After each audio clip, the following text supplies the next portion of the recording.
오늘 우리에게 주시는 말씀은 이사야서 53장 1절에서 6절까지의 말씀입니다. 하나님의 말씀을 경청하여 주십시오. 우리가 전한 것을 누가 믿었느냐? 여호와의 팔이 누구에게 나타났느냐? 그는 주 앞에서 자라나기를 연한 순 같고 마른 땅에서 나온 뿌리 같아서 고운 모양도 없고 풍채도 없은즉 우리가 보기에 흠모할 만한 아름다운 것이 없도다. 그는 멸시를 받아 사람들에게 버림받았으며 강고를 많이 겪었으며 질고를 아는 자라. 마치 사람들이 그에게서 얼굴을 가리는 것 같이 멸시를 당하였고 우리도 그를 귀히 여기지 아니하였도다. 그는 실로 우리의 질고를 지고 우리의 슬픔을 당하였거늘 우리는 생각하기를 그는 징벌을 받아 하나님께 맞으며 고난을 당한다 하였노라. 그가 찔림은 우리의 허물 때문이요 그가 상함은 우리의 죄악 때문이라. 그가 징계를 받음으로 우리는 평화를 누리고 그가 채찍에 맞음으로 우리는 나음을 받았도다. 우리는 다 양 같아서 그릇 행하여 각기 제 길로 갔거늘 여호와께서는 우리 모두의 죄악을 그에게 담당시키셨도다. 아멘. 이 말씀으로 함께 은혜를 나누겠습니다. 먼저 기도합니다. 하나님 아버지, 이 시간 세상에 속한 모든 것들을 십자가 앞에 내어놓고 오직 주님의 말씀 앞에 씁니다. 주님의 말씀으로 우리를 새롭게 하여 주시옵소서. 세상에서 상하고 찢긴 마음, 지친 몸을 주님께서 만져주시고 오직 주님의 말씀으로 치유하여 주셔서 다시 한번 건강한 몸과 마음으로 하나님과 함께 새로운 한 주간을 열어가는 복된 시간 되게 하여 주옵소서. 말씀을 전하는 자나 듣는 자가 하나 되게 하시며 부족한 사람의 죄와 허물은 십자가 보혈로 덮어주옵시고 오직 주님의 사랑과 주님의 은혜만이 넘쳐나는 시간 되게 하여 주옵소서. 감사하며 예수님의 이름으로 기도드립니다. 아멘. 제가 유머를 하면 잘 안 통하기 때문에 제가 먼저 유머라고 말씀을 드립니다. 또 너무 진지하게 받으실까 봐 제가 먼저 말씀을 드립니다. 교통경찰관이 경적을 울리면서 아주 엄청난 속력으로 추적하여서 그 문제의 도주 차량을 세웠습니다. 그리고는 그 차량 운전수에게 이렇게 말을 했습니다. 저는 단지 선생님의 차량 후미등이 불이 나가서 그걸 알려드리려고 차를 세우라고 했는데 왜 그렇게 차를 빨리 모세요? 그렇게 물었습니다. 이때 그 운전자가 뭐라고 대답했을까요? 지난주에 아내가 경찰관하고 눈이 맞아가지고 도망을 갔는데요. 그 경찰관이 혹시 아내를 돌려주려고 쫓아오는 줄 알고 지금 급하게 가고 있었다 말을 합니다. 아유, 크게 웃어줘서 감사합니다. 끝까지 추적하는 경찰보다 돌아올 아내가 더 무섭고 싫다는 말 아니겠습니까? 우습기도 하고 슬프기도 한 이야기지요. 오늘 말씀은 이 고난주간 특별 새벽 기도회 때 함께 나누었던 말씀이기도 합니다. 저는 오늘 특별히 6절 말씀을 가지고 함께 은혜를 나누려고 하는데요. 이 6절 말씀을 보면 하나님이 어떤 분이신지 또 우리 사람은, 인간은 어떤 존재인지 잘 드러납니다. 먼저 인간은 다 양 같은 존재입니다. 양하면 떠오르는 이미지가 어떻게 되시나요? 12간지, 자축인묘 이렇게 되죠. 그 12가지 짐승 중에 가장 순한 짐승이 양이죠. 저희 어머니가 양띠라서 어릴 때부터 제가 세뇌를 당했습니다. 양이 제일 순하단다 이렇게 말씀을 하셨는데요. 하지만 이 양도 고집을 부리면요 엄청나게 고집이 셉니다. 왜 그런 거 아니? 양은 시력이 너무 나빠서 사실 물불을 가리지 않으니까 거침이 없습니다. 멀리 내다보지를 못합니다. 당장 눈앞만 보고서 가고 싶은 대로 가고 하고 싶은 대로 합니다. 이게 바로 양의 가장 대표적인 특징입니다. 오늘 말씀에서도 우리는 다 양 같아서 그릇 행하여 각기 제 길로 갔거늘 말씀하십니다. 양은 저 멀리 목표 지점을 본다거나 앞에 있는 장애물을 보지 못합니다. 그냥 본능에 이끌리는 대로 걸음을 옮길 뿐입니다. 그나마 시력이 나빠서 그런지 귀가 조금 밝은 편이지요. 그래서 이 목자의 음성을 듣는 게 참 다행입니다. 그러다가 이 목자의 음성을 놓치고는 약물이 대열에서 떨어져 나와 혼자 낙오되는 경우도 참 많습니다. 양들은 각기 제 길로 가는 존재다. 오늘 말씀이 분명하게 밝힙니다. 자유를 빙자하여 온갖 죄의 길을 가는 사람, 그들을 오늘 말씀은 양이라 말씀하지요. 조금만 더 목자의 음성에 귀를 기울이면서 가는 길의 끝을 바라보거나 목표 방향을 정하고 일관성 있게 가면 참 좋을 텐데 기분 따라 상황 따라 이리저리 발걸음을 옮기다가 내가 가야 할 방향도 또 목표 지점도 상실한 채 이리저리 분주하게 움직이기만 하는데 항상 제자리 걸음입니다. 그나마 제자리 걸음은 다행입니다. 더 불행하게도 위기에 봉착하기가 참 쉽습니다. 이런 양의 모습이 우리 인간의 모습은 아니겠습니까? 우리 인생이 늘 제자리 걸음을 하는 것 같고 앞으로 나아가는 것 같지는 않고 오히려 위기에 더 빠지는 것만 같은 지금 그런 삶을 살고 있지는 않습니까? 이런 양과 같은 우리를 직접 찾아오시는 분이 바로 여호와 하나님이십니다. 프랜시스 톰슨이라고 하는 시인이 있는데요. 이 프랜시스 톰슨은 바로 이 하나님을 추적하시는 하나님이다 표현을 하고 있습니다. 이 프랜시스 톰슨은 아버지가 의사였습니다. 아주 부유한 집안에 나름대로 명망 있는 집안이었습니다. 이 집안에서 아버지의 기대에 부응하면서 그렇게 잘 생활했으면 좋을 뻔했는데 아버지의 기대에 부응하지 못했습니다. 아버지의 뜻에 반하는 반항적인 인생을 살다가 결국에는 노숙자의 마약 중독자로 전락해버렸습니다. 인생의 절망 가운데서 끝까지 추적하시는 하나님의 이 끈질긴 사랑을 경험하면서요, 그는 하늘의 사냥개라고 하는 시를 썼습니다. 고난주간에도 제가 얼핏 소개는 했습니다만 오늘은 이 시를 전체를 다 소개하기는 어렵고요. 그 중에서 보면 감동이 될 만한 부분을 제가 한번 낭송해 드리겠습니다. 앞에 있는 자막을 통해서 함께 이 시를 감상하시면 좋겠습니다. 나는 그분에게서 도망쳤다. 밤과 낮의 그늘 속으로. 나는 그분에게서 도망쳤다. 수많은 세월 동안을. 나는 그분에게서 도망쳤다. 내 마음의 미로 속으로. 그리고 눈물과 흘러가는 웃음 속에서 그를 피해 숨어 있었다.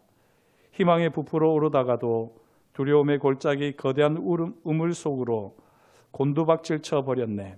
나를 따라오는 추적해오는 그 힘찬 발소리로부터. 그러나 서두르지 않고 흐트러지지 않는 걸음걸이. 일부러 속도를 내며 장엄한 긴박함으로 두드린다. 그리고 한 목소리가 두드린다. 발소리보다 더 긴박하게. 네가 나를 배반하기에 모든 것이 너를 배반한다. 나는 그분의 모든 종들을 유혹했지만 그들의 변함없는 충성에서 나의 배신을, 그분을 향한 믿음에서 나에 대한 그들의 변심을, 나를 배신하고 나를 속이는 그들의 충직을 보았을 뿐이었다. 나는 광음처럼 빠른 모든 것들에게 달아나게 해달라고 호소하며 울부짖듯 휘날리는 바람의 길가에 매달렸다. 하지만 그 바람의 말무리가 부드럽게 달려 창공의 기나긴 초원을 휩쓸고 가든 또는 천둥에게 붙들려 광음을 내며 그의 전차를 몰아 하늘을 가로지르고 그 발굽으로 천지에 번쩍이는 번개를 일으키든 두려운 나는 어찌할 바를 모르건만 사랑은 뒤쫓아왔다. 여전히 서두르는 법이 없었다. 보폭의 동요도 없었다. 냉정한 속도로 긴박하나 당당하게 추적의 발걸음이 왔다. 그리고 그 발소리 너머로 음성이 울려 퍼졌다. 네가 내 안에 숨지 아니하므로 아무도 너를 숨겨주지 않는구나. 추적자는 점점 가까이 다가온다. 보폭의 동요도 없다. 냉정한 속도로 긴박하나 당당하게 그리고 그 쿵쿵거리는 발소리보다 빠르게 한 음성이 다가온다. 보라, 네가 나를 만족하게 하지 않으니 아무것도 너를 만족하게 하지 않는구나. 그 발걸음이 내 곁에서 멈춘다. 결국 나의 어둠은 사랑으로 내미신 그분의 손 그림자란 말인가. 아, 어리석고 눈멀고 약한 자여, 내가 바로 네가 찾는 자이니라. 네가 나를 쫓아내므로 내게서 사랑이 쫓아냈느니라. 감동적이지 않습니까? 예, 긴 시에서 감동이 되는 만한 부분만 제가 발췌를 했습니다. 나름대로 시를 손상시키지 않으려고 애를 썼는데요. 이 시를 가만히 이렇게 읽다 보면, 묵상하다 보면 우리를 향하여 걸어오시는 하나님의 발걸음 소리가 들리는 것 같지 않습니까? 냉정한 속도로 긴박하지만 당당하게 거침없이 우리를 향하여 걸어오시는 하나님의 발걸음 소리. 켄 가이어 목사님의 영혼의 추적자라고 하는 책이 있는데요. 이 책에서는 이 시의 내용을 이렇게 요약합니다. 하나님과 상관없이 삶의 궁극적 의미는 없다. 하나님과 상관없이 지속적인 만족은 없다.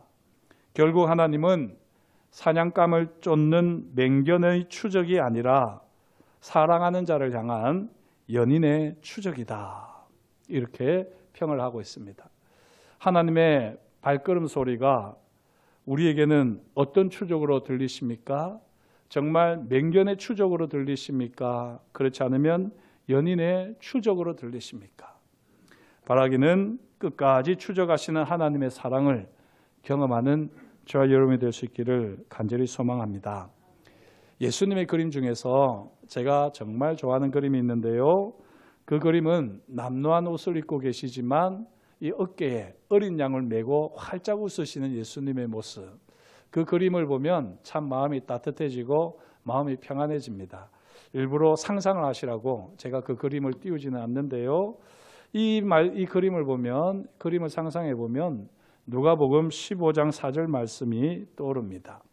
너희 중에 어떤 사람이 양 100마리가 있는데 그 중에 하나를 잃으면 99마리를 들에 두고 그 잃은 것을 찾아내기까지 찾아다니지 아니하겠느냐. 한 마리 잃은 양을 찾아내기까지 찾아다니시는 주님이 너무나도 잘 드러나 있지요. 그 주님이 잃은 양을 찾고 어깨에 메고 활짝 환한 미소로 오시는 주님을 상상해 보면 정말 우리 마음이 평안해집니다. 그런데 저는 이 말씀을 볼 때마다 사실 조금 의아했습니다. 잃어버린 한 마리 양을 찾고자 찾아내기까지 찾아다니다 보면 나머지 99마리 양을 잃어버리면 어떡하지? 이런 생각이 늘 제게는 의문으로 남아있었거든요. 그런데 이 양들이 한데 모아두면 또 그렇게 좀처럼 흩어지지 않는다고 그러네요. 그리고 설령 양무리 중에서 삐딱한 양 한 마리가 그 무리에서 떨어져 나간다고 하면 이 양을 지키는 개가 그 양을 쫓아와가지고는 다시 양무리에게로 돌아가도록 그렇게 하기도 하는 겁니다. 또 우리가 누가복음을 보면 알 수 있는 것처럼 예수님의 탄생을 두 목자가 천사들에게서 소식을 들었던 것처럼 사실 양무리가 크게 되면 다른 목자가 개와 함께 양무리를 지키고 또 다른 목자는 잃어버린 양을 찾기까지 찾아 나서는 법입니다. 잃어버린 양을 찾는데 집중할 수 있도록 모두가 이 일에 우선순위를 두는 거죠. 그래서 함께 협력하여 선을 이루는 것입니다. 이것은 이처럼 예수님의 가장 큰 관심은 무엇이냐? 바로 잃어버린 양을 찾는 겁니다. 예수님은 잃어버린 양을 반드시 찾아서 어깨에 메고 오시는 분이십니다. 비단 예수님뿐만이 아니라 오늘 우리가 묵상하는 하나님께서도, 여호와 하나님께서도 끝까지 찾으시는, 끝까지 추적하시는 하나님이십니다. 왜 여호와 하나님께서 끝까지 추적하실까요?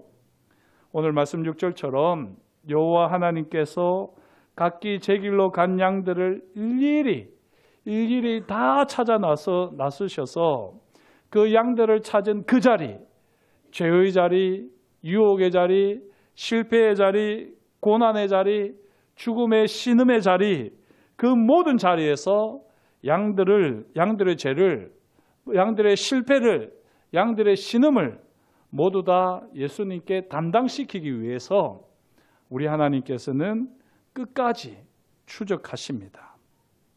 여호와 하나님의 이 끈질긴 추적은 하나님의 분노에 가득 찬 공의 때문이 아니지요. 죄와 허물로 죽어가는 영혼들을 향한 안타까운 마음, 긍휼과 사랑 때문입니다. 여호와 하나님께서는 우리가 병들어 있는 자리까지 찾아오셔서 우리의 질병을 예수님께 치우십니다. 여호와 하나님께서는 우리가 감당할 수 없는 무게의 짐에 짓눌려 있는 그 자리까지 찾아오셔서 우리를 대신해서 그 무거운 짐을 지도록 예수님께 그 짐을 지우십니다. 저와 여러분들의 삶의 자리에 있는 그 무거운 짐이 무엇이 되었든지, 재정의 문제, 간교의 문제, 보이지 않는 앞날에 대한 여러 가지 염려와 걱정들, 그 모든 순간들, 그 지점까지 우리 여호와 하나님께서 끝까지 추적하셔서 그 모든 짐들을 주님께 지워주시는 줄 믿습니다. 이 믿음을 가지시고 주님이 주시는 평안을 늘 경험할 수 있기를 축복합니다. 하지만 여기서 모든 것이 마무리되는 것은 아닙니다. 왜 하나님께서는 우리를 끝까지 추적하셔서 우리의 죄와 허물을, 인생의 무거운 짐을 예수님께 지우실까요? 왜 우리의 어깨를, 우리의 덩을, 우리의 손과 발을 가볍게 하실까요? 끝까지 추적하시는 하나님을 뼈저리게 경험한 선지자가 있습니다. 바로 요나이지요. 요나는 니느웨로 가서 하나님의 심판을 선포하라 하는 이 하나님의 명령에 불순종했습니다. 그래서 요나는 니느웨로 가는 대신에 정반대 방향인 다시스로 가게 되었습니다. 이 불순종으로 인하여서 큰 풍랑을 만나게 되고요. 하나님께서 추적하시는 것을 깨닫게 되지요. 그리고는 요나는 스스로 성남 파도에 몸을 맡깁니다. 물론 제비를 뽑아서 자기를 던지라 하지만 자기가 도망가면 어떡하겠어요? 자기가 자진해서 자기 몸을 성남 파도에 맡겼습니다. 이제 바다가 삼킨 죽은 목숨이나 다름없는 요나는 물고기 뱃속에서 3일을 보내게 되지요. 이 물고기 뱃속은 말 그대로 생지옥입니다. 모든 시체가 썩어가는 그 썩은 냄새가 진동하는 곳이 바로 이 큰 물고기의 뱃속이 아니겠습니까? 이 큰 물고기 뱃속에서 이제 요나 자신도 생지옥에서 녹아내릴 위기 가운데 있었습니다. 그런데 이 생지옥에서 요나가 어떻게 합니까? 요나서 2장을 숙제로 내어드릴게요. 꼭 댁에 가셔서 읽어보십시오. 오늘 말씀을 기억하면서 읽어보시면 요나는 그 생지옥에서 하나님께 소원 기도를 드리고요. 그리고 하나님을 찬양합니다. 지옥에서 울려 퍼지는 찬양. 그게 바로 요나의 노래였습니다. 요나는 끝까지 추적하시는 하나님을 잘 알았습니다. 지옥에서라도 드리는 찬양과 깊은 신음의 기도를 하나님께서 들으실 것을 믿었습니다. 요나의 찬양이 큰 물고기의 속을 뒤집어 놓는 거죠. 그래서 찬양은 살살 해서는 안 돼요. 조용하게 해서는 안 됩니다. 물론 조용히 할 때도 있는데 기왕이면 힘들고 어려운 일이 있으면 박수를 치고 발을 구르고 그러면서 온몸을 흔들면서 그렇게 우리가 찬양을 해야지 됩니다. 요나가 그 생지옥에서 마지막으로 하나님 앞에 드리는 찬양이라는 심정으로 온갖 힘을 다해서 믿음으로 찬양을 하지 않았겠습니까?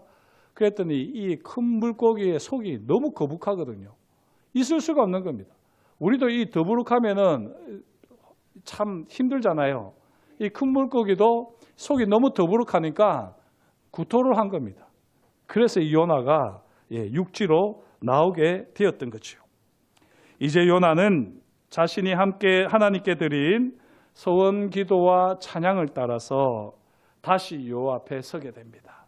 그리고 선지자로서의 사명을 가지고 니느웨로 가서 그 사명을 완수합니다. 사랑하는 성도 여러분, 하나님께서 끝까지 추적하시는 데는 세 가지 이유가 있습니다. 첫째, 우리를 죄와 허물에서 구원하기 위해서 끝까지 추적하십니다. 두 번째, 우리와 사랑의 관계를 회복하시기 위해서 끝까지 추적하십니다. 세 번째가 중요한데요. 다른 사람을 죄와 허물에서 구원하시는데 우리를 사용하기 위해서 하나님께서는 우리를 끝까지 추적하십니다. 요나가 어떻게 생지옥에서 끝까지 추적하시는 하나님을 경험했습니까? 추적하시는 하나님을 신뢰하며 서원기도와 찬양을 드리게 되었을 때 그 끝까지 추적하시는 하나님의 큰 구원을 경험했더랬습니다. 그리고 바로 이 사실을 삶으로 증거하는 것이 바로 요나의 사명입니다. 이 사명은 요나에게만 주어진 것이 아니지요. 예수님의 십자가와 부활을 믿고 경험하는 우리에게도 동일하게 주어진 사명입니다. 예수님께서는 표적을 구하는 유대인들에게 요나의 표적 외에는 너희에게 보일 표적이 없다라고 말씀하셨습니다. 요나가 3일 동안 지옥 같은 곳에서 지내다가 다시 살리심을 받은 것 자체, 그것이 예수님의 십자가와 부활의 예표입니다. 하지만요, 더 중요한 사실은 끝까지 추적하시는 하나님, 이 끝까지 추적하시는 하나님을 경험하는 자가 부르는 고백의 찬양, 이 찬양이 바로 사명입니다. 사명. 예수님의 십자가와 부활을 증거하는 증인들에게 주어진 사명도 동일합니다. 끝까지 추적하시는 하나님께서 십자가의 사랑으로 나를 붙드시고 그 십자가의 사랑뿐만이 아니라 부활의 영광과 능력으로 내 삶을 새롭게 하신다. 이 찬양을, 고백의 찬양을 부르는 자들, 그들은 바로 끝까지 추적하시는 하나님을 경험한 사람들입니다. 사랑하는 성도 여러분, 예수님의 십자가는 큰 물고기 뱃속에 있는 요나 같은 사람들에게 가장 필요합니다. 다시 말씀드립니다. 이 큰 물고기 뱃속이 뭐라고 했죠? 생지옥이라고 말씀드렸어요. 지금 살아가는 삶의 자리가 생지옥 같은 곳이라면 그 사람에게는 정말 끝까지 추적하시는 예수님이 필요합니다. 그리고 그 자리에서 모든 무거운 짐을 친히 지시고 그 대신 지시는 주님, 그 주님을 경험해야 되지 않겠습니까? 끝까지 추적하시는 주님, 하나님, 끝까지 추적하시는 예수님, 그 증거가 바로 예수님의 십자가입니다. 예수님의 십자가와 부활을 묵상하시면서 끝까지 우리를 추적하시는 하나님의 사랑, 예수님의 사랑을, 은혜를 더 부흥성히 경험하는 저와 여러분이 되시면 좋겠습니다. 베드로가 선포했던 말씀이 있는데요. 이런 맥락에서 우리가 이해할 때 오해하지 않습니다. 이 베드로전서 3장 18절 19절 말씀인데요. 그리스도께서 단번에 죄를 위하여 죽으사 의인으로서 불의한 자를 대신하셨으니 이는 우리를 하나님 앞으로 인도하려 하심이라. 육체로는 죽임을 당하시고 영으로는 살리심을 받으셨으니 그가 또한 영으로 가서 옥에 있는 영들에게 선포하시니라. 이 베드로전서 3장 19절 말씀이 난해 구절로 되어 있어요. 여기서 말하는 옥이 어디인가? 지옥일까? 감옥일까? 아니면 무엇을 말하는가? 다양한 의견들이 있습니다. 하지만요, 오늘 끝까지 추적하시는 하나님을 기억한다면 끝까지 추적하시는 하나님이 이 옥이 무엇이 되었든들 주님께서 그곳에 계시지 않겠습니까?